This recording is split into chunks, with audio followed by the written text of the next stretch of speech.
Amaranantsika izay resaka baolina kitra izay mbola ny kinapotra sport ihany no resahantsika ny filoha tale général ny kinapotra sady filohan'ny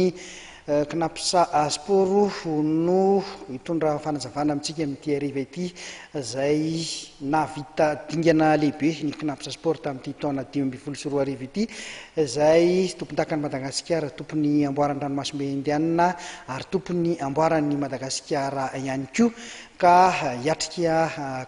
goavana eo amin'ny sehatra afrikana ny kinapotra sport zany amin'ny taona 2024 ariva iny miantso fanampiana sy fanohanana ary ny italiany général ny kinapotra izay mpitantana ny kinapotra sport na araboly io na ara-pitaovana na arakevitra ihany koa. Rokio anareo mpanao gazety izay tonga maro eto Mahajanga amin'izao fotoana izao dia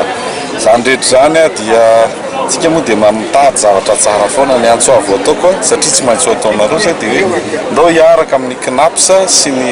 football ny kinapotra ampandroso mandeha lalindalina lolo hatrany amin'ny sehatra afrikana fa tsy dia tombontsoa an'izy akory ny kritika fotsiny fa ny tsara dia mba miaraka amin'ny rehetra satria tsy misy mihitsy zany hoe raha be ny kritika dia ampandroso zany ekena ny kritika fa kosa ilaina mba fakahirezana amin'ity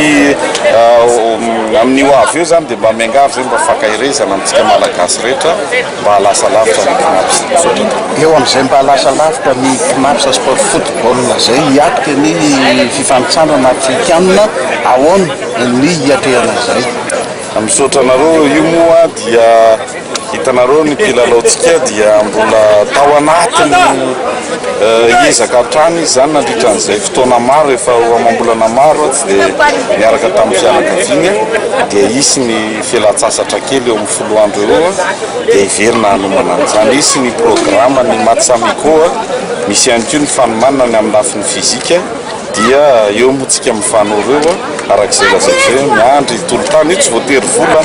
fa mety torohevitra mety fampirisihana